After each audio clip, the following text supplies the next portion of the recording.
Well, hello everyone. Hello, welcome back to my channel. This is Mark Turi once again. Thank you all for being here. Thank you all for watching, if you're watching live, as well as watching on the replay. Thank you very, very much again for being with us tonight. As I like to say ahead before the show starts, please, if you have not liked this video already, please like it. And if you have not yet subscribed to my channel, please do that. It helps. After I had a chat a couple weeks ago with Miriam from Scientology Up North, which you can check out on my channel. Excuse me, you can check out on her channel, I should say. Um, I I was able to get a few more followers, so I am somewhere more than 1,200, around 11 right now. I'd like to get more of that. And as far as my watch hours, I'm creeping close to my goal of 4,000. I'm somewhere, maybe less than 500 watch hours. So, if you do me a big favor, again, like this video, subscribe to my channel. I also have a lot of playlists on my channel. If you could go ahead and click a video on one of my playlists and let it run, that would be nice. So I could get some more watch hours. Before I get started, I just want to thank Chad. Clearwater Chad is here. Thanks, Chad. I still think we got to do a grip and Pete showdown. It's probably been quite a few months since that. I still got my jacket, my sunglasses, and my hat. So I actually like to get one of those down somehow. And yes, welcome everybody who's watching right now. Again, thank you all so much. Uh, so much fun here. And yes, we'll definitely. I really do want to do it. I think it's funny, and we hasn't haven't done it again for a little while. So yeah, it's been. I guess it's been since last year. So I think right, or maybe earlier this year. Anyway, regardless, I think we could have a lot of fun. My Chicago accent hasn't had any practice for a little while, but it's all good. Um, just a few notes for me, some few updates. So last week we did, of course, have a regular show because from Tuesday to Thursday, I was in Vienna, which is only 2.5 hours away by train. Although I did take the bus, and of course was caught in traffic both ways, so it took more than 3 hours. But regardless, it doesn't really matter. And I spent 2 nights in a nice hotel near one of the train stations, and I went there because my favorite band ever, who are they're from Canada, they're from originally from Vancouver. They are just completed their very first tour of Europe. They had never gone to Europe before. They had obviously toured Canada, like pretty much everywhere in Canada, and I'd seen them multiple times, maybe, I don't know, 2 dozen times over the years from the mid-90s all the way until the mid-2010s. I think the last show I went to was in the fall of 2014. I also saw a show before that of them in the summer of 2014, and before that, I saw a show in 2012. So it's been a little while, but yeah, anyway, they're a great band. I had a lot of fun. It was a small venue. There might have been, I don't know, 60, 70, 80 people. They played really well. It was really awesome. And I got to talk to, there's four members in this band. They're called GOB, G-O-B. Anyway, long story short, if you're Canadian, you probably know who they are. Or perhaps, and one of the guitarists was a former guitarist of Sum 41, so it's pretty cool. Anyway, I got to talk to all of them, all four of them, showed them some pictures of past shows and kind of reminisce about shows that I had been to. And I ended up talking with them for, I don't know, 2 hours after the show. I think I got back to my hotel around 2 a.m. I think we'd been talking since midnight, maybe even 12, maybe even 11:30. So it was really cool. And I was really happy about all that. But I was tired, of course, because of being in traffic. Um, and then I got back on Thursday, obviously Friday, and then of course Saturday I was just a bit exhausted. but I had a really great time, and Vienna was really nice. I went to the Military History Museum, which is one of my favorite museums in the entire world because, of course, it's history. Um, and they actually, at this museum, they have the car that the Archduke Franz Ferdinand was assassinated in with his wife on the 28th of June, 1914, in Sarajevo. So they have the car he was assassinated in. They also have the clothing, the uniform that the Archduke was wearing. They have the dress that his wife was wearing. And they also have the pistols that the assassin Gavrilo Princip used to assassinate the Archduke. They have them in that museum. And so, again, for like a history buff like me, that is so just, I mean, sad, obviously, sad, and obviously the World War One was disgusting, but just as a historian, just really, really interesting. Plus, they have a lot of uniforms and old muskets and rifles from the 19th century, 18th century, then going all the way back to the medieval times and Middle Ages as well as the early modern era. They have a lot of armor and swords and pikes and all this kind of stuff. So that was really fun. And then I went to another museum which houses the armory of Austria. And it was just this massively big gallery filled with again armor of like knights, like knight kind of armor, a lot of weaponry. They had like I mean, they weren't real horses, but I guess they were like statues or something of horses, and they were all dressed in the kind of cavalry sort of, attire and all that. And within this museum, that was on the top floor, on the one of the bottom floors, or one of the mid-level floors, they had these really interesting collection of art and folk art from around the world. So it was really actually nice to see some First Nations and Inuit folk art from Canada and the United States.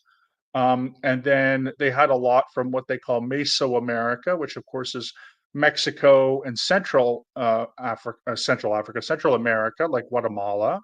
A lot again from the indigenous peoples in South America, a lot from Africa, a lot from China, Japan, and also a lot from the Pacific Islands, which was really interesting because it reminded me I was very lucky enough about 10 years ago to go on a cruise when I was living in Australia from Brisbane to the South Pacific. And I got to go to Vanuatu and Fiji, and I got to go to New Caledonia, where I went to a museum on the history of the Melanesian people. And they had a lot of really cool Polynesian, Micronesian, and Melanesian art. So that was really, really fun. And it was just quick. I just got there in the evening on Tuesday. Wednesday, I did the touring and the concert, and then Thursday, I got back on the bus and have been around ever since. And this week has been very hot. I don't know what it's like for all y'all, but it's been a hot summer. And so some days I'm in, some days I'm out. It's not great, I have to say. And the UV index and so forth have not been very good here. But regardless, I did have an interesting last week. I hope everyone's been having a good week. I hope last week was good and everything. And just to set up, what we're doing today.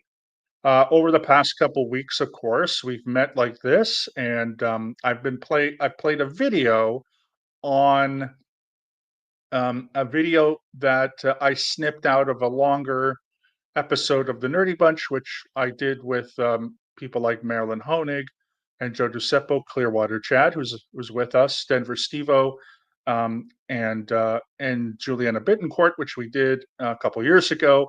And so I have about 8 of these videos. This will be the third of 8 that will all sort of be re-showing. I've clipped out specifically the 40 minutes to 1 hour of the actual presentation. And of course, in the future, I will give more presentations like I normally do, doing a PowerPoint and so forth. But I just wanted to get this content out because I never snipped them out, or I never edited them out of the longer video to put on my channel, and I thought this would be a good way to do it. Um, so, like always, if you're watching again live, or even if you aren't, but if you're watching live, what I normally do is I will um, start to play the video. But as I'm doing so, I have access, of course, to look at my comments. As we can see, Clearwater Chad has been putting some up, so appreciate that. I will do that, and then if there's anything that's starred or anything like that, we'll do that when the video concludes. I do also want to cap on um, something, because we are talking about the history of the Hungarian language, which is a language that I have been learning for about over 5.5 years, I think. What, April, May, June, July, August, September. Okay, so in September, so next month, it'll be 5.5 years that I've been learning this language. It's a very hard language, a very weird and different language than other languages that I've learned. But I love it, of course, because it represents my family who spoke Hungarian. My father and my grandparents heard it growing up, and I really love sharing the aspects of this language. So what'll happen is when the video from the Nerdy Bunch is over, I'm going to briefly share some thoughts, and then we'll go over a link that I actually have posted in the title of this video, and it's a link from I think the Harvard Gazette, or from Harvard University, about some interesting new theories about the origins of what they call the Uralic languages. But that will be done afterwards. So as I said, please stay tuned. Please, if you have any comments, any questions, anything, just type them into the chat. I will see them, and then I just will respond to them after the fact.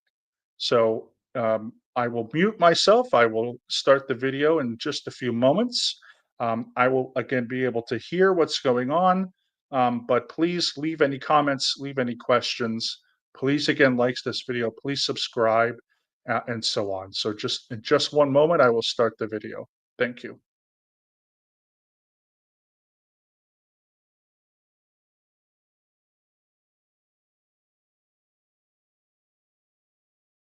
Other thing, yeah, it's going to be very heavy, because Hungarian grammar, and I'm going to get into this, is much different from English grammar.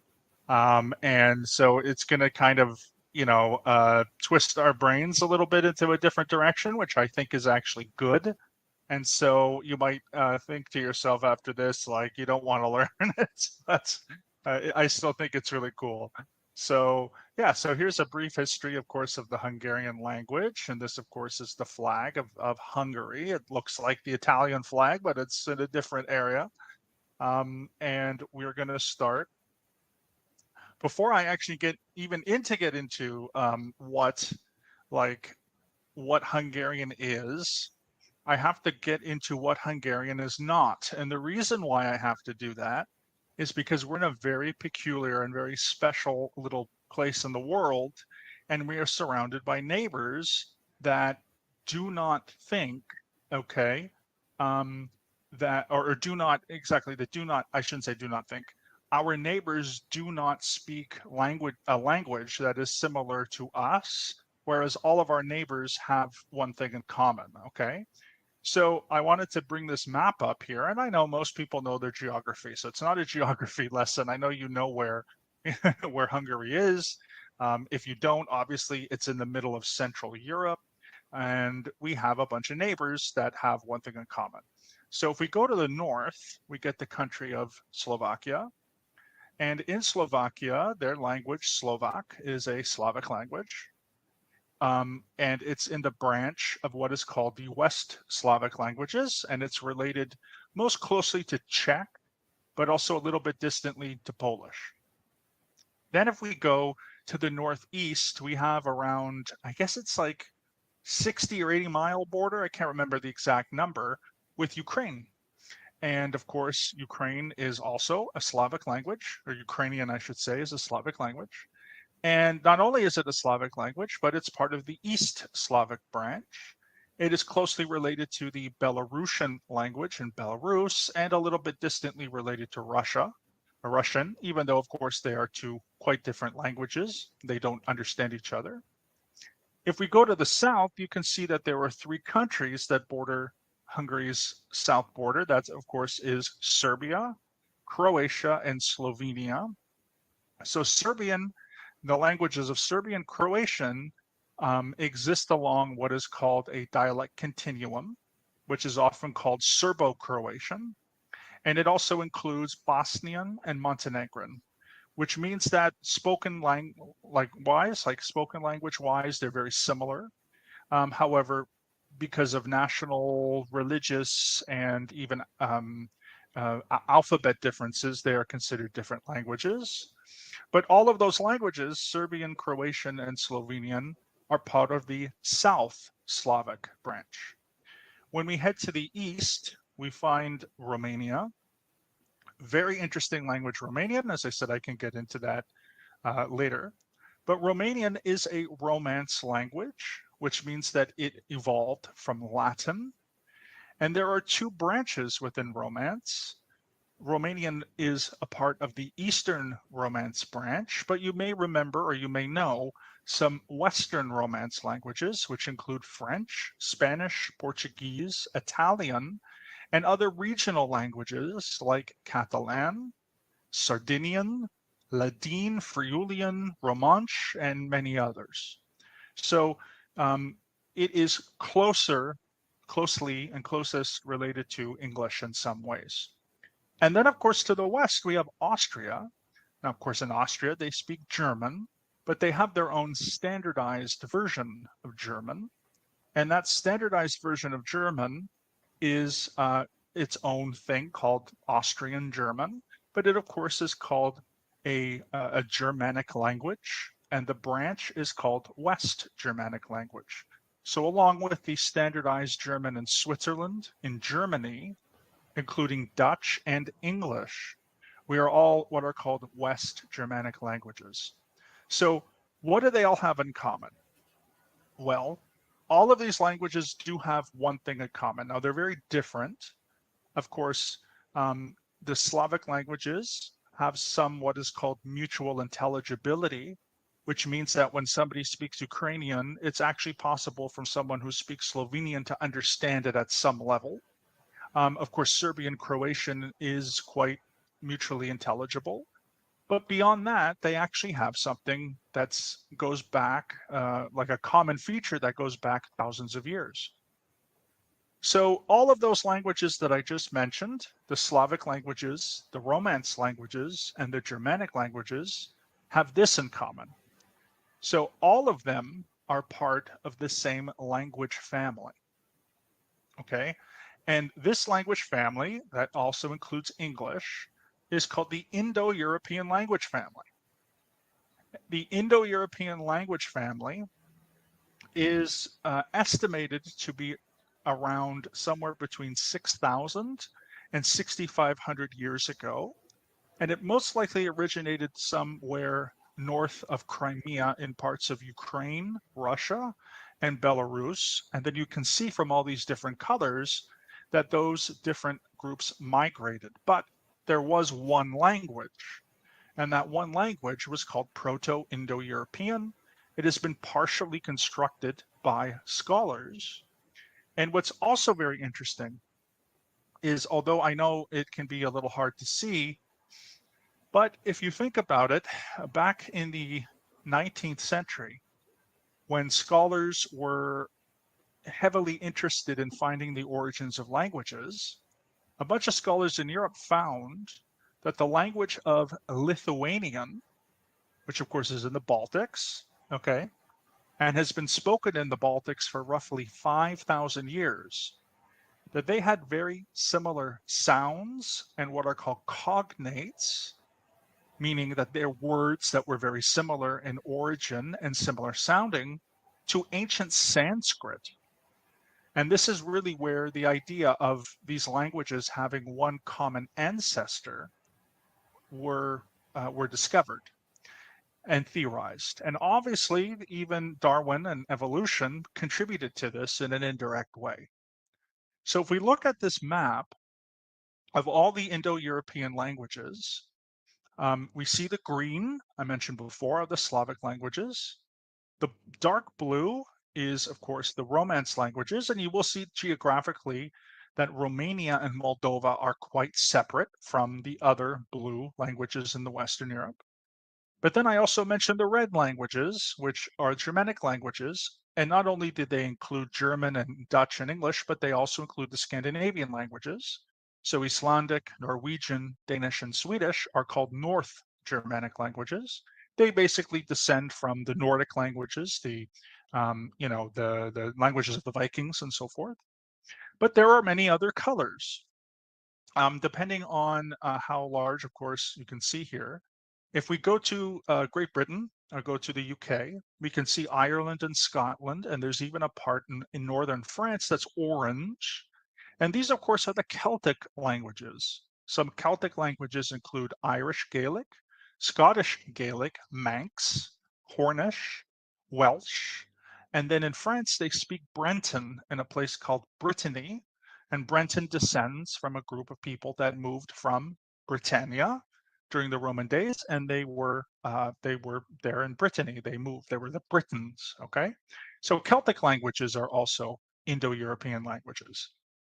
If we continue and we continue going to Southern Europe, you'll see that there are some other colors. Okay, the first color I want you to notice is the light blue color in the Balkans. This light blue color is the Albanian language. Albanian is its own branch of the Indo-European languages. It evolved from an Indo-European language, but today it's separated from the others. So it's not considered a Slavic language, for example. And Albania is spoken not just in Albania, but also parts of Montenegro, Kosovo, and North Macedonia. And just a few months ago, I went back to Skopje, Macedonia, where there are a lot of Albanian speakers, and I was able to hear people speak Albanian. Go further south, we'll see a yellow color, and that yellow color is Greek. Okay, the Greek languages evolved from what's called Hellenic languages. And of course, most Greeks are spoken in Greece today, but there are minority communities even in Turkey and all around the world. And they again evolved from their own branch, which is called Hellenic. If we look at the Caucasus, which is in between in southern Russia, in between the green color and the brown color, you might see a purple color. The purple represents the language of Armenian, which is also spoken in its neighboring countries of Georgia and Azerbaijan. Armenia is a very old language, and again, it is Indo-European, and it makes up its own branch. Then once we get to the brown color, you'll see that it goes all the way through from Turkey all the way to Bangladesh. And so if we're looking at the western side, we have languages like Kurdish, which is an Iranian language spoken in Turkey, Syria, and parts of Iraq. When we get into Iran, we have Persian, and Persian comes in three forms. One is Farsi, which is spoken in Iran. Go next door to Afghanistan, and they speak a language called Dari. And then in the former Soviet Republic of Tajikistan, they speak Tajik. And these three languages are considered Persian. In Afghanistan, they also speak a language called Pashto. Between Iran and Pakistan, there's another language called Baluchi. In Pakistan, as well as in northern India, this is where we get to what are called the Indo-Aryan languages. And these are the languages that evolved from Sanskrit. So Urdu is the official language of Pakistan. Hindi is spoken in India, but there are many other languages, including Gujarati, Punjabi, and I believe it's called Marathi is a part of it. In Nepal, they speak Nepalese. In Sri Lanka, they speak a language called Sinhalese, and then in Bangladesh, they speak Bengali, as well as they also speak Bengali in West Bengal, which is part of India. There's also another language called Assamese, which is spoken in the north part of Bangladesh and parts of India. So all in all, this is a massive, massive group of languages. And we have, everything from Icelandic to Sinhalese and Portuguese to Tajik. Now, they're all very different. It doesn't mean that if we speak one, we can understand another one. However, they all have this common ancestor, this Proto-Indo-European language that started somewhere in parts of Ukraine, Russia, and Belarus, and then migrated. And so it's a very, very interesting thing because of a history and, of course, of colonialism and other factors. People mostly speak English around the world. French is spoken by hundreds of millions of people. Spanish, of course, Portuguese, German, etc. So most of the world's languages, especially very popular languages, again, like the uh, English, French, Spanish, at one time Dutch, German, Italian also is spoken outside of Italy too. And so many, many billions of people will speak an Indo-European language. Okay, so what does this have to do with Hungarian? Well, I need to make this point because if we look in Europe and we look at the country of Hungary, we could see that it's gray.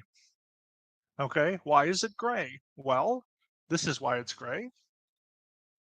Because Hungarian is not an Indo-European language. Hungarian descends from a totally different language that was spoken somewhere between 6,500 and 7,000 years ago, called Proto-Uralic, and its language family are called the Uralic languages. You can see here that there are a number of Uralic languages, in total somewhere around 35 to about 38 actual languages, and they're spoken by somewhere around 25 million people. Most of them are in Russia. But of course, Hungarian has 14 million speakers. So out of all the Uralic languages, Hungarian is the most popular. But then I negated to mention that Finnish and Estonian are also Uralic languages. I often get asked if I understand Finnish or Estonian. The answer is no. Finnish and Estonian are as far apart from each other as Hindi and English. They are very different, they are very difficult, and they evolved differently because roughly 5,000 years ago, that's when the Finnish languages and the Hungarian language started to depart. 5,000 years is a long time. But you can see here that there are a number of different languages. And I want to get into some of the branches just very quickly here. So if we look at Finnish, Estonian, and if we look north, we'll see a group of languages called Sami. These languages that are close to Finland, that are sort of all in this northwest corner, they're called the Balto-Finnic branch. Hungarian, and if we also look at the sort of center right part of our map, you can see that there is a light green color that's next to a yellow color. The light green is called Mansi, and the yellow is called Kanti. Well, Hungarian, Kanti, and Mansi are also part of their own branch, which is called Ugric. I have heard people online on YouTube speak these languages, and of course, I don't understand them, but we are considered to be cousins. If we look to the south, we get a group in Peach there called Komi, and everything that's below that are called Permian languages. And then pretty much all the rest in the north, especially around the Arctic Ocean, in the pink, in the other colors, like Selkirk and so forth, and especially up north, those are called the Samoyedics, which is actually also the name of a dog, if you know dog breeds. So we only have 4 branches, but of course we're all very different. And again, the whole point of this is to note that Hungarian did not, for example, evolve from Proto-Indo-European. it evolved from Proto-Uralic. And it is in and of itself a very different language, specifically in Central Europe, because of where it originated. So the next question always is, how did Hungarian go from what is today called Central Siberia, or West Siberia, I should say, which is technically a part of Asia, and then how did it get there into, you know, what we call Central Europe? So this is a very approximate. This is obviously not something that is 100%, but there are some theories based on archaeological findings. But if we look at the first spot right there in our presentation, where it's a spot number one, this is the proposed homeland of Ugric speakers. I mentioned that term before, Ugrian or Ugric speakers. And these are the people like the Mansi and the Kanti. So we had to come from somewhere. So where did we go? Now, I know this is not a geographical map, but if it was, if you look at where the Ural Mountains are in Russia, this is around the southeastern part of it. So today it is in Russia, but there's also part of it in Kazakhstan, northern Kazakhstan. So what happened? Between the years 620 and 680, these are approximate years based on archaeological evidence, a group of people, which in Hungarian we call ourselves the Magyars, so the Magyar people, a Uralic speaking people, decided to leave the area. The best evidence is that we may have left due to climate changes that were destroying our farming and our animal husbandry. They were affecting it in negative ways. Could have been because it was colder, could have been because it was warmer. I can't exactly remember the specific reason. There also could have been bandits and other groups and tribes that were invading, Turkics especially, and Mongols. But for whatever reason, between the year 620 and 680, these Ugrian speakers, these Magyar people, decided to leave their homeland. They then migrated to spot number two. And what's very interesting about spot number two is the very, very first people groups that the Magyars um, encountered were actually a group of Indo-Iranian speakers, Western Indo-Iranian speakers. So today, there are very few Western Iranian languages, one of which is called Ossetian. And the Ossetians are descendants from groups called the Sarmatians and especially the Scythians. And these people were called the Alans. There were a group of Scythians called the Alans. And so what happens is, of course, we get some words from these people. So for example, Hungarian, until we went to spot number two, we never had a word for 100. So we get the word saz, and that word is an Iranian word. We also we did not have, I should say, a word for 1,000. Our word is ezer. That again is an Iranian word. We also gained two words for colors from our Iranian speakers: green, which in Hungarian is pronounced zöld, and gold, which is pronounced aran. So these words that we adapted actually do have an Indo-European etymology, and they come from these speakers. Finally, we decide to migrate even further west, okay? And we go to spot number three. And in spot number three, we encounter a group of Turkic speakers who are called the Khazars, sometimes called the Khazars. I'm not really sure how to pronounce it. I just say Khazars. Some people say Khazars. Regardless, they would have this large confederation where they had many different tribes, mostly Turkic tribes, live among them that were somewhat autonomous. And in spot number three, we were able to become friends with a group of people that were at the time a Turkic group called the Bulgars. So they spoke a Turkic language at the time, and the Khazars spoke a Turkic language at the time. Now, of course, when the Turkic people encountered us, they thought we were Turkic speakers, even though they didn't really understand our language. they surmised that we were probably Turkics. And so this is sort of where a lot of the misinformation um, about, oh, thank you, Joe, by the way, that's really cool. Saad and Hazard. Yeah, okay, exactly. Yeah. Um, I appreciate WhatsApp that very C. much. Yeah. That's really, really cool, actually. And yeah, in Farsi, right? But still, you can tell the Yeah. origins of the words. Um, so these Turkic speakers, we got words. We got words for animals. We got words for more colors. Like we just got a ton more words from these Turkic speakers. So then what happened was, I think it may have been the Mongols or the Huns. I can't remember now. Probably the Huns were coming in from the east, and they displaced the Khazars. And so, because the Magyars and the Bulgars were in the furthest western area of the Khazar Empire, we were able to leave. And with the Bulgars, we went to spot number 4, which is today called Etelköz, or what we call today Etelköz. And it's somewhere around the Ukrainian Moldovan border in an area sometimes called Transnistria. So we set up a settlement there, and again, we're with the Bulgars. Some Magyar tribes went their own way, some Bulgar tribes kind of went their own way, but eventually there was then a command to go further west. Now, what was interesting about Etelköz is then we start to find more Indo-European speakers.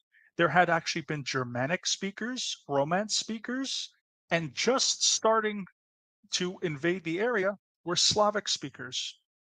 So when we moved to spot number 5, which is a very famous thing, it's called the Carpathian Basin, the Bulgars decided to go south. They went to what is today Bulgaria.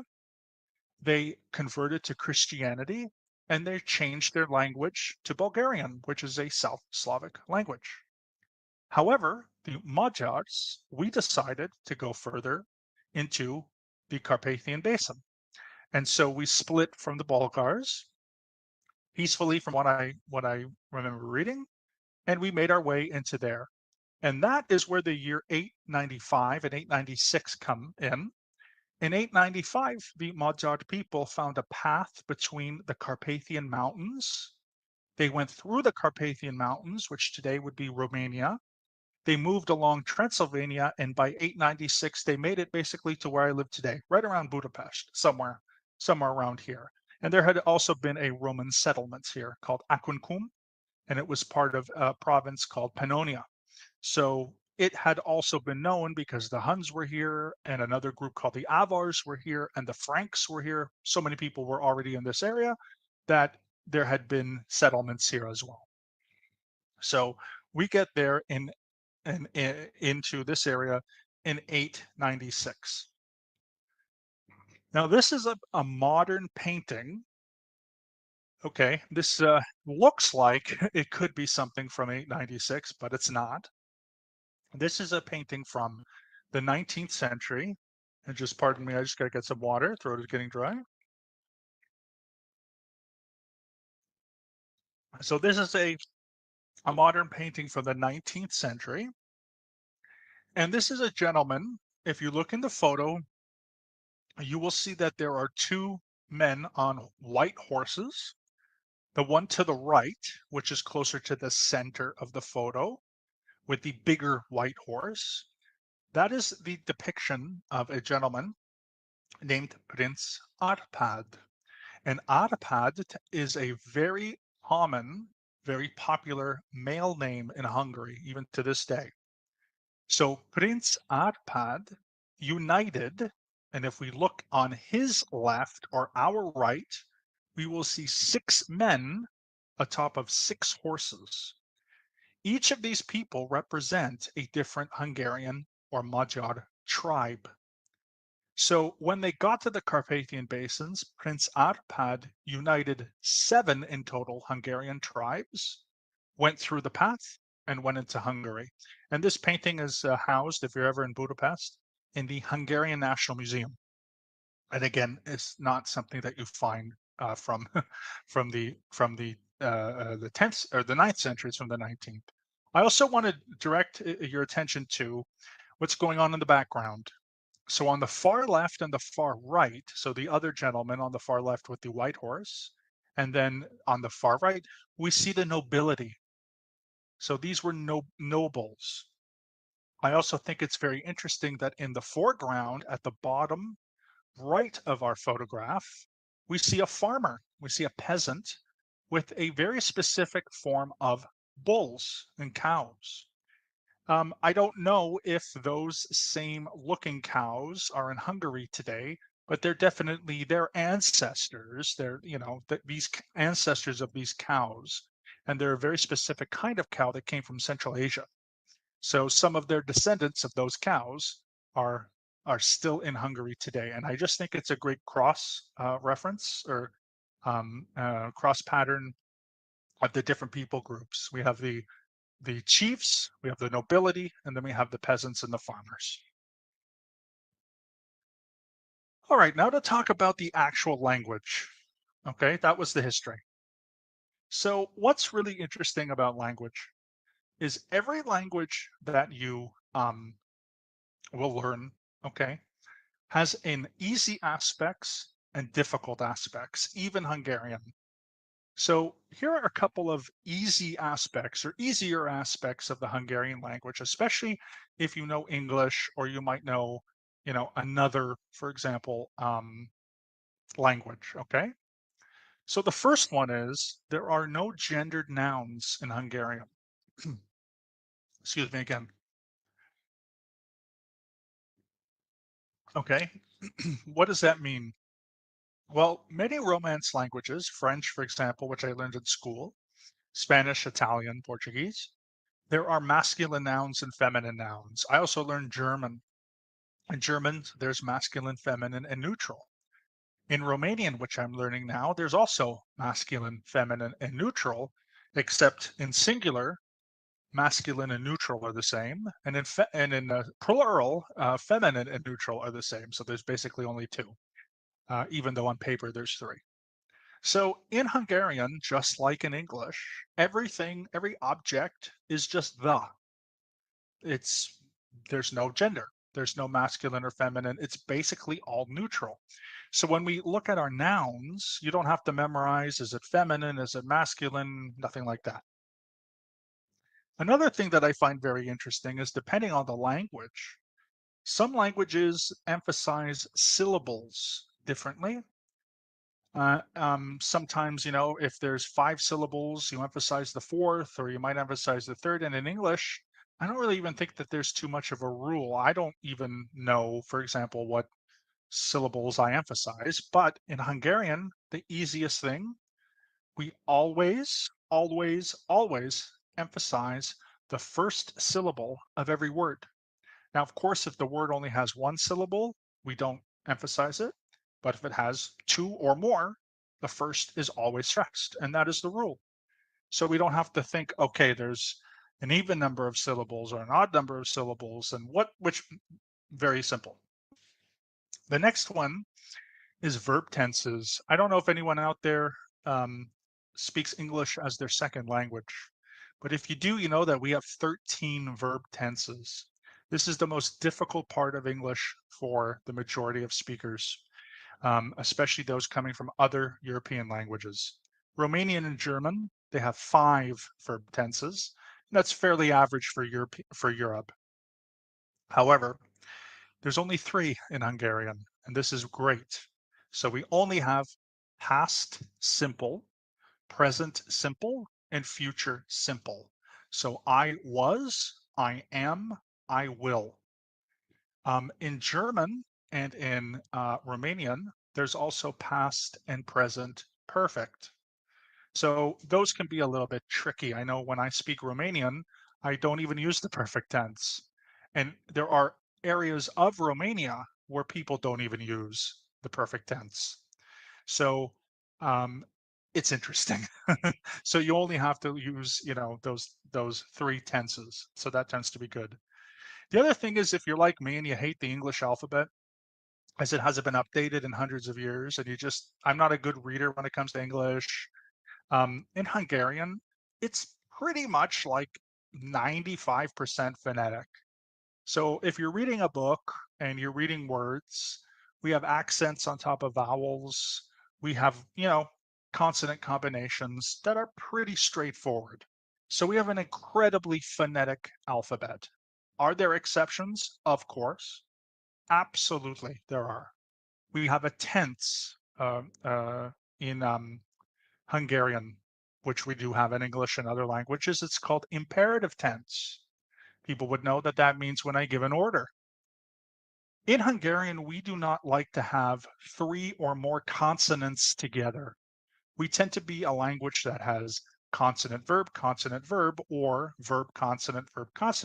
But sometimes we have to stick three or four consonants together. Well, the good news is if we stick three or four consonants together, we only make two consonant sounds. And so we have what are called voice assimilations. And there are actually rules for those voice assimilations. So when you learn them, they're not terribly difficult and they only are a part of one tense. So we're not 100% phonetic, but we are for the most part. So that's the easy stuff. Let's get on to the hard stuff. Why is Hungarian so hard? This is a question I ask myself every day. Why is Hungarian so hard? Well, first of all, I'm going to give you all, at the end of this presentation, an example of what is called agglutinative grammar. The root of this word is to glue, and this will become apparent as the presentation goes along, especially in my last slide. So this kind of grammar, all right, in Hungarian, is very different from English. Because we are an Uralic language, it's also very different from other Indo-European languages. And again, I'll get into what that means in a moment. So if you think you know grammar, and if you think you know sentence structure, especially if you know a Germanic language or a Romance language or whatever, prepare to be kind of dazzled in a sense when I introduce Hungarian grammar to you. Next, the vocabulary is not like English. I know when I'm learning Romanian, I can look at certain words like dificile and exact and so forth. There are certain words in Romanian because they come from Latin and because Romanian also has a lot of words from French and Italian that when I look at them, and this also happens in French, although French pronunciation is different, and of course Romanian pronunciation is different, but I can look at those words like difficile, and I go, oh, it's difficult. Exact. Oh, it's exact, right? In Hungarian, sure, we have those words like computer and auto and so forth. But really, the overwhelming majority of our words are of a different etymology because they can come from Turkic words, Iranian words, and of course, Uralic words.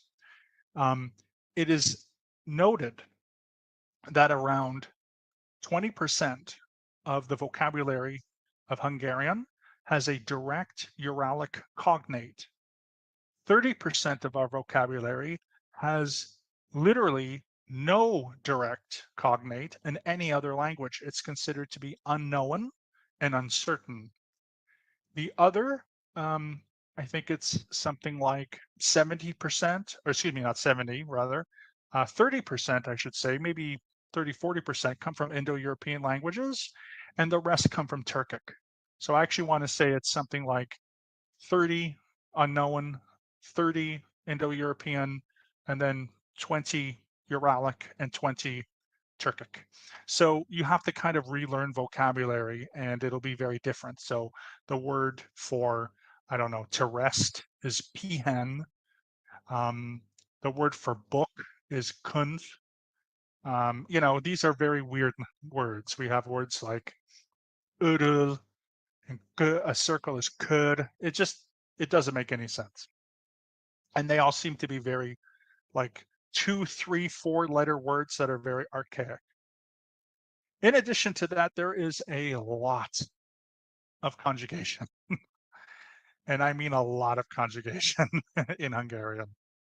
I mentioned before that, of course, we have past simple, present simple, and future simple.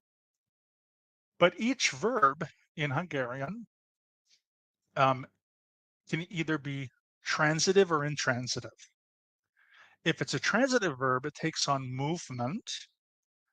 So then we also have 6 pronouns and we have 6 individual words, and that is either past, present, or future. So 6 times 3 is 18.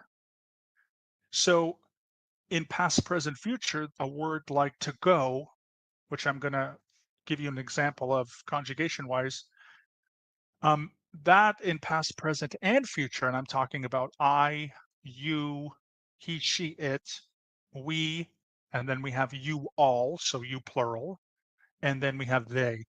So each of those pronouns have a conjugation. Times that by 3, we have 18. But here's the kicker. Verbs that don't take on movement are called intransitive verbs. And we have both a definite and an indefinite conjugation. So some verbs have up to 36 different forms of conjugations. That does not include the imperative clause, the conditional clause, and other clauses, which they themselves have either 18 or in some cases 30, well, usually not 36. It's usually 18 additional per clause, and it's very difficult. So in total, we have 18 cases as well. Now, these cases are not the same as German. They're not like the same as in the Slavic languages, but we do have a lot of suffixes. And I'll explain when we get into our last slide what that means as well. Because of agglutinative grammar, we use suffixes. So there are 18 forms of these that replace words like with, to, by, and for, just for an example. And if we have a noun, we can have up to 34 noun endings that would basically take the different position of, um, of what would be a preposition in English. So it's complicated. There's a lot to remember when you learn Hungarian, and it's a lot of looking at tables because and charts that break down all of these things. And again, it's just very hard. And this is why it's considered one of the most difficult languages in the world to learn. Which brings me to my next slide. If we look at the difficulty of the Hungarian language, this is a chart by the Foreign Services Committee, or Foreign Services Institute, excuse me. And this is an American organization which trains diplomats, ambassadors, and other workers in consulates and embassies that are part of the United States to go abroad. And of course, wherever they're going, to whichever country, they have to learn the local language or the national language. And so this is a chart of languages for those who speak English as their first language. Different languages will have different charts like this, but this is if you speak English as a first language. So we can see here that the languages in red take around 24 weeks to become fluent, okay? And these are languages that are Germanic, except for Icelandic, because that's quite difficult. But Norwegian, Swedish, Danish, Dutch, French, Spanish, Portuguese, Italian, and of course, Romanian. They are considered the easiest languages for us to learn as English speakers. German is the next. It takes around 30 weeks. It's in category 2. Most, as you can see here, category 3, by the way, is for languages like Malay and Indonesian, so they're in Asia. But then there's also category 4, and you can look at category 4 and see most of the Slavic languages, Greek, Albanian, Turkish. However, we will also notice that it says 44 weeks to learn these languages. But if you look at Hungary's category, it's a category 4, okay? Except it has an asterisk because it takes longer. So Hungarian, Finnish, Estonian are just as difficult to learn than other languages like Thai, Vietnamese, Mongolian, and Swahili. And of course, the category 5 languages consist of Arabic, Japanese, Korean, Mandarin, and Cantonese. So while not the most difficult languages in the world, we are very close to the most difficult languages in the world. So it takes maybe, let's say, 60 plus hours to become fluent. And that's if you're learning the language, full time. Um, and that's really, again, it's really difficult. I've been learning Hungarian for 3.5 years, and I'm somewhere between an upper intermediate and a lower advanced level. And it's taken me that long just to get to the advanced level. In that amount of time, I could be fully fluent in Romanian, I could be fully fluent in French, or so forth. But of course, I chose Hungarian because it's very personal to me and I enjoy it. So the other thing to note is that any language that you want to learn, if you have motivation, you will learn it. So even if you want to learn one of the most difficult languages in the world, like I have a friend who has spent 25 years learning Japanese, you can do it. So that's the number one thing is regardless of whether a language is easy or difficult or whatever, if you have some kind of passion, um, you can get through it. The next thing before I go on to the conjugation of the last slide is I wanted to show you some Hungarian communities outside of Hungary. I mentioned before that Hungarian is spoken by between 13 and 14 million people worldwide. Roughly, there are 9.7 million, maybe 9.8 million people that live in Hungary today. Most of those people, about 95% of those people, speak Hungarian as their first language. We also have a German community and we have communities of international people, but they're usually around 1%. Roma communities, for example, who speak another language, and they're usually around 1%. So usually Hungarian is spoken, let's say, maybe 9.5 million, 9.6 million people out of that 14. And then there are quite a few speakers that live in Slovakia. Although this graphic is a little bit older, it's about 20 years old now. I couldn't find a current one. Around 10, maybe 8 to 10% of Slovakia's population speak Hungarian. In Romania, it's actually now around 8% of people speak Hungarian. But we also have communities in Serbia in the north, in an area called Vojvodina, in Croatia along the border, and then of course also in Slovenia and Austria along the border.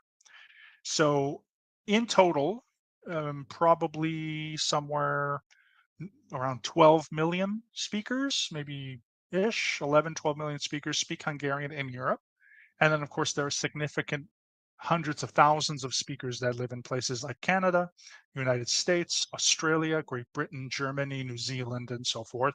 And that's called the diaspora because many Hungarians left to North America and the rest of the world around World War I and then World War II. And then, of course, in the 1956 revolution, 200,000 Hungarians left, including my family, as I mentioned a little while ago, and, moved to places like Canada. So what I want to do now is something really fun because we are going to translate a sentence. So I'm going to stop if you guys stop this, and I'm going to translate a sentence for you, and I'm going to introduce you to agglutinative grammar. And I don't know how it's going to, I have different reactions about this because it is difficult. But I do want to say, of course, I'll share my screen here. To not worry if for any reason that you can't understand this, if it goes above your head, like it's totally okay. Um, because like things happen and uh, it is a very difficult concept. I'm just curious, am I sharing my screen? I should be. Do you see a slide here? Do you guys see a slide? PowerPoint slide? I don't see anything. Do you, Chad? No. Oh, I was muted. It's. Let me see if I can put it in the thing if you want. Yeah, that's Okay. it. Yeah. Okay. I know it might be a little small because I can't really do. Yeah, here we go. So it might be a little small, guys. I'm sorry about that. Full screen mode. Yeah, here we go. Perfect. Okay. So I'm going to translate this sentence from English to Hungarian. I'm going to introduce you to agglutinative grammar. And then at the end of this, I'm going to tell you the different languages that use agglutination. So first of all, I want you to understand that if any of this goes over your head, don't worry about it for a couple of different reasons. One is I'm introducing you to a totally different concept of grammar that many of you will be experiencing for the first time. So when we speak English, and if we also speak another Indo-European language or a language from whatever, we have just a certain structure, a sentence structure in our heads. And, that's what we know, and there's nothing wrong with that. So one of the reasons is when we go outside of that sentence structure, this is what it's going to look like, okay? And again, if it goes over your head, guys, don't worry, there's no quizzes, nothing, but I want to show you how we form our sentences in Hungarian. So the first thing is we have, with or without a contraction, right? We have, I am going up to my apartment. 7 words with a contraction, 6. I'm going to reduce this entire sentence by 50%. So I'm going to make this entire sentence in Hungarian in 3 words, okay? It will contain all of these words, except they will be condensed. So let's start. Well, first of all, we got to start in Hungarian with the verb. So the verb here, go. In Hungarian, go is going to be spelled like this. Excuse me, like this. Now this word in Hungarian is pronounced med. And that GY is a little funny. We call it a soft J. So a soft ja. Now, if you can only think of it as the ja in jam or gem or something, don't worry about it. But if you want to pronounce it like Hungarian, we pronounce it J. So what we do is when we pronounce a ja like jam, you can see that we have our jaw and our tongue is at the bottom, and we sort of say ja, ja, like this, right? Very common. If you want to say J, you got to smile a little bit. You got to put your tongue, the tip of your tongue, in front of your front teeth or at the back of your front teeth, and you got to say the same sound, J, J. Anyway, just for a little practice, if you'd like to do that later, but if you can only think of it as ja, as jam, no worries.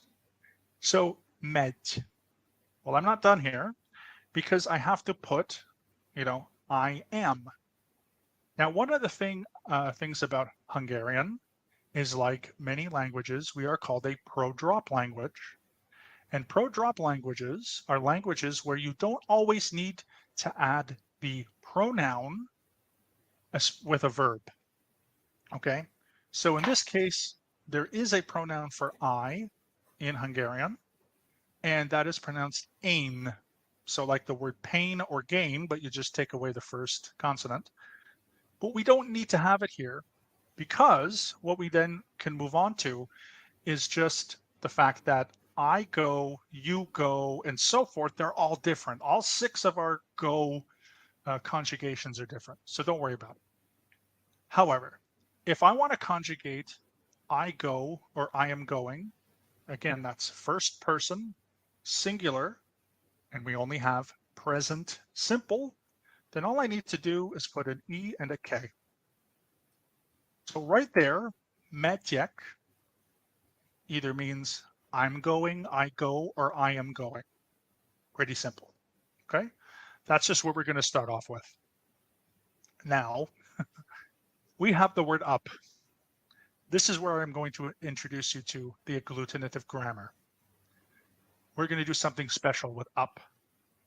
In Hungarian, when we have a verb and we want to add a direction, so this could be the same rule if we're using down, in, out, back, towards, away, okay? Doesn't matter what it is.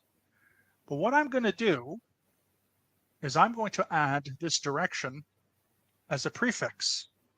I'm going to go right to the beginning of the word, this, and I'm going to add the word up, but I'm not going to separate the word. I'm going to glue the word up to the words for I am going. And I'm going to do it like this. Up in Hungarian is pronounced fel. Okay? When I say the word megyek, that just means I go, I'm going. But when I say felmegyek, I'm going up. This is one word. I understand that in English and in other languages, it's not, but this is how we do grammar. So I have glued words that otherwise would be separate in Indo-European languages. I have now glued them onto existing words, in this case a verb, and I've made that word longer. So this concept might be a very strange. I completely understand. It might be completely different, but to be honest with you, when I was learning Hungarian, it's something that the human brain easily adapts to. When I was learning Hungarian a couple of years ago, when I first moved here, I was taking an intensive course, and there were people from all over the world in my classes. Eventually, your brain gets used to it. It's called neuroelasticity. So again, it's not impossible. It's just very different. So don't worry about this. Now we're going to move on to my apartment. And again, I'm going to use agglutinativeness in my agglutinative grammar. First rule that we have to learn about Hungarian is that we are an article-based language. So we do have articles for the, a, and an. In Hungarian, it's very similar to English, but it's also done in an opposite manner, and I'll explain what I mean. In English, of course, we know we have one word for the, two words for a and an. If we use the word a, then the next word is a consonant, begins with a consonant, and if it's an, the next is with a vowel. The same exact logic is in Hungarian, except it's reversed. In Hungarian, we have two forms of the. It's either a or oz. If it's a, the next word starts with a consonant. If it's oz, then the next starts with a vowel. And then we only have one word for a or an, which is pronounced ed. And that's also our word for one. Now, when we look at the sentence here, we have my apartment. When something has my apartment, it's definite. It's not an apartment. It's not indefinite. It's a definite object. So what I'm going to do is I'm going to go ahead and put a, because that basically is the. And then I'm going to give you the translation of the English translation of the word apartment. So here it is, apartment.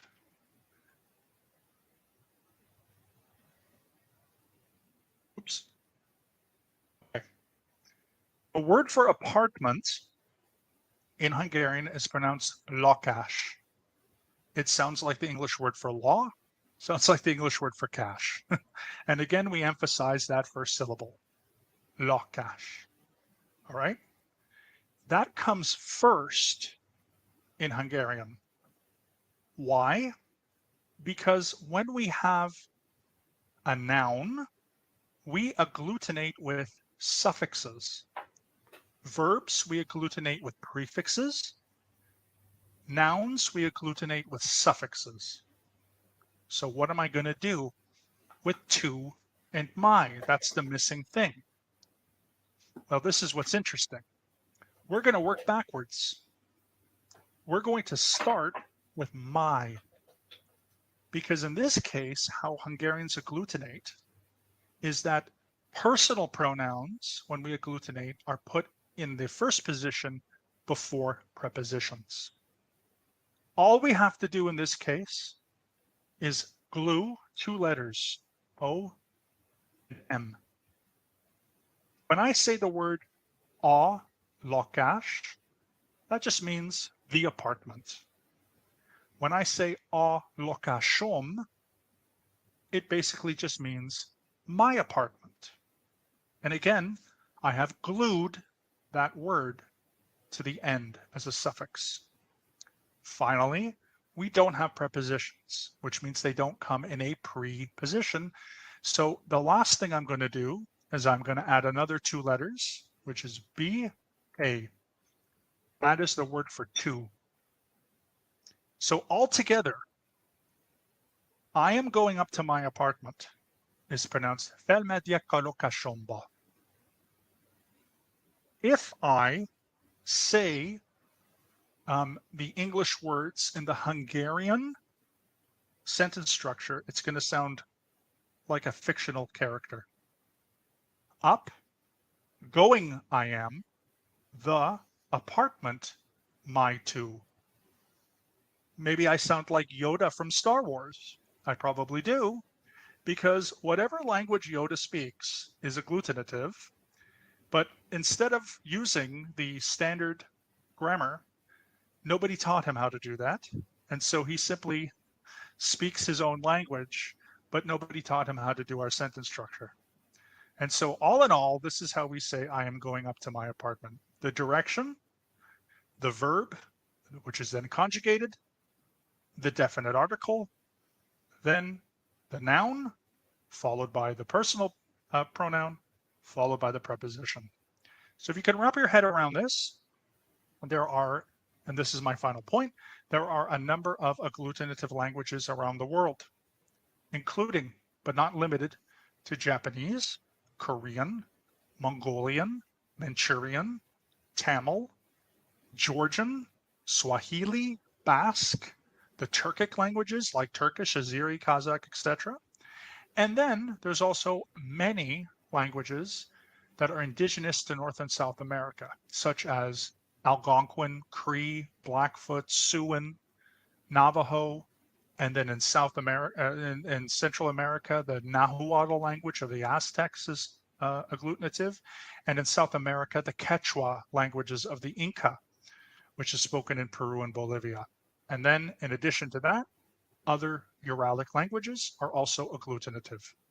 So that is all for the presentation. Thank you guys so much again. Hopefully it didn't go too long, but I'm very happy that I got to share this with you because it is kind of crazy, the Hungarian language.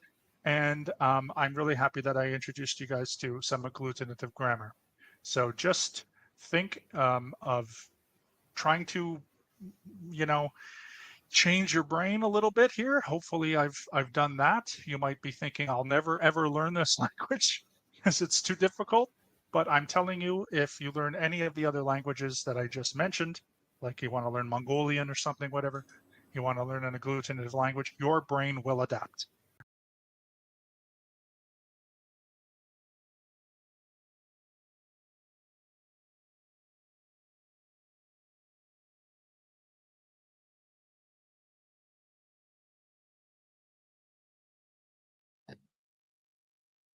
Well, hello again. Hope everybody found that interesting. I know Hungarian is quite quite different, grammar-wise, especially. I hope the grammar part. I really liked translating that sentence, "Felmegyek a lakásomba," because it gives you the whole thing, the whole agglutinativeness or whatever, with the verbs and with nouns. So again, verbs always have the direction before, and then they're glued on, and then the nouns always have this particular order that we do. Anyway, when I was first learning Hungarian, uh, it actually, again, was really interesting because um, at least it felt to me uh, kind of intuitive, and that I don't know why I never studied Hungarian before. That maybe could be because I had heard it a lot, but I don't know. Anyway, it seems intimidating. It's actually not really that intimidating. Um, Huckleberry, I feel like Perry and Amy Farrah Fowler. Who are those individuals, if you don't mind me asking? I do not know who those are. Uh, maybe I need some clarification on that. But that's one. Uh, what else do we have here? Um, let me see here. There we go. That's even better. Okay. Um, I want to first thank before I get into the final part where I'm going to talk about some final, very final things. Thank you for the super chat, Pete. I'm very, very much thank you. It's very generous of you, and I do appreciate any contributions. As I said, I'm maybe I don't know less than 500, maybe 580, 85 hours left until I get monetization. So every bit helps. I just got this the other day, which of course is a microphone arm, which I just have here next to the table. So I've got to get some equipment here and there. I promise it'll probably get better as time goes on. But just a couple of things to sort of wrap up. The first is that there was a study that was recently done, which I linked from Harvard, where they made two discoveries actually about the Proto-Uralic language. So not necessarily Hungarian, but Proto-Uralic in general. So the descendant of, um, the descendant, of course, of Finnish and Estonian, Hungarian, and all the other languages that I mentioned. Um, so it actually is about 4,000 to maybe 4,500 years old, rather than 6 to 7,000. So that was an original estimate, and archaeologists have now determined that most Uralic languages probably came from more east than they originally thought, um, which would be in central Siberia. And what's interesting about central Siberia is they have a lot of languages where people speak what's called Siberian Turkic or Turkic Siberian languages. And then they also have these other languages that are related to Manchurian. Those are all agglutinative. They're not Uralic, but who knows? There could be some neighbouring or whatever. So, anyways, it's kind of cool, I thought, and that was kind of a recent discovery. So we're around 4,000, 4,500 years. So definitely maybe 1,500,000, or excuse me, 500 to 1,000 years earlier than the Proto-Indo-European language, but still pretty interesting. And then we are more east, which is also cool. So Penny and that they are from the Big Bang Theory. I have never seen the Big Bang Theory, and that's there too. Oh, who don't speak Klingon? I get it. Klingon, by the way, is also agglutinative. Most constructed languages are agglutinative because it's actually easier to construct an agglutinative language. Plus the fact that Proto-Indo-European and what are called the Afro-Asiatic languages. So languages like Hebrew, Berber, Arabic, and so forth, we have similar grammar structure. But most older languages, human languages, they surmise that Etruscan and Sumerian and so forth were probably also agglutinative. So it's actually kind of cool that we have these differentiating type of grammars. And as I said, I know that it looks weird and it looks, but if you start learning it, it's actually not too bad. I will say it's an interesting way to sort of stretch your brain. But regardless, um, as I said, I've been learning Hungarian for 5.5 years almost, and it's a tough one, let me tell you. But again, most of these agglutinative languages are. I know Turkish is also like the level 4, and so is like Kazakh, and Japanese is the level 5 as far as difficulty. So, once you get away from our Indo-European languages, and specifically the ones that are closest to England, once we get to Central Europe, Southern Europe, and then Western Europe, and into Asia, Africa, and so forth, yeah, they get difficult, but they are pretty interesting anyway. Um, but yeah, thank you everyone. I do appreciate it. I will be back next week. Let me just see here what my next video. Oh, okay. So the next video, we're going to go from languages to philosophy. And on the alphabetical order list, we are going to talk about, and again, this is from another video that I did with the Nerdy Bunch. We're going to talk about different varieties of what they call non-theistic religions and secular philosophies. So we're going to do a breakdown. As I said, I did this before with Marilyn and Denver Stevo, Juliana. I think Chad was there as well, and so we're going to look at those things. So if you're interested in topics like atheism, agnosticism, humanism, Confucianism, Buddhism, the free thought movement, and stuff like this, skepticism. And the week after that, we're actually going to do a breakdown of basics in religious studies, which is something that I also am very proud of. After that, we have another video on different theistic and non-theistic views of God, and so on. So I have now about 5 more. So I've just listed 3 of them. And there's also one on the history of the Romanian language, which I think you'll all enjoy as well. And one on Romanian history. So I'll be, laying those out within the next few weeks. And just before I go, so what is this here? Ooby dooby is what the women spoke when the guys couldn't understand them, so they created their own language. Yeah, but I think if you're kind of a language nerd, again, to me, it's just interesting. Agglutinative grammar, but again, I want to emphasize that once you start learning it, it's surprisingly quick to adapt. I know that even with age or whatever, like you can still do it. If there's another agglutinative, grammar language out there, don't be intimidated. With the right amount of motivation, your brain just adapts. And like speaking Hungarian, sure, it takes a second for me to try to rearrange mentally what I'm trying to say. But as I get used to it and get used to it, it's just really remarkable, how the brain can adapt. I could speak Latin. Really? That's a weird one. Romanian, when I get to the history of Romanian, they are one of the closest languages. I think Sardinian is technically closer to Vulgar Latin, but there's a lot of Latin, of course, in Romanian, and also a lot of Latin sounds that Romance languages don't use anymore. So I think you might find that to be pretty interesting. Also, the grammar in Romanian is also really weird.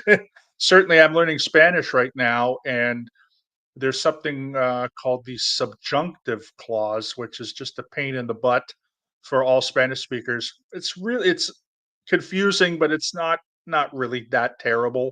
I find in Spanish it's the difference between ser and estar, which is not too bad, but I always get mixed up between por and para. Regardless, I'm sure many of you probably either speak Spanish or learn Spanish, especially if you're in the United States. You probably learned it in school. Much better than French. I had French in school since the age of 5 until 13, and it was just that pronunciation was just rough. Although the grammar is not bad, it's mostly pronunciation and reading. But anyway, I will be back next week for a study of the different varieties of non theistic religions and secular philosophies. Hopefully, that will be interesting. I break down a lot of stuff from the different Confucius religion to Taoism and Buddhism to ethical culture and all this kind of stuff, religious humanism, secular humanism, yada, yada, yada. And I do appreciate everyone here. I want to thank Huckleberry, one of my Mark Postles. We got Peter here, is one of my Mark Postles, Chad, Irish Mart, um, and of course Shell. We have an all Mark Postle Deus here, and I appreciate it so much. I appreciate all of you all. And again, hopefully, in the next little while, I can get more views. I can get more subscriptions. So again, or subscribers. So again, please, if you haven't already liked the video, please do so. I appreciate all your comments. Thank you for stopping by. Look forward to next week. If there somehow is any changes, as I always say, please always try to check my community tab or the posts tab, I think it's now called, on my YouTube channel, but I am planning to go live again with that video from the Nerdy Bunch. And in case I don't see you, good morning, good afternoon, good evening, and good night.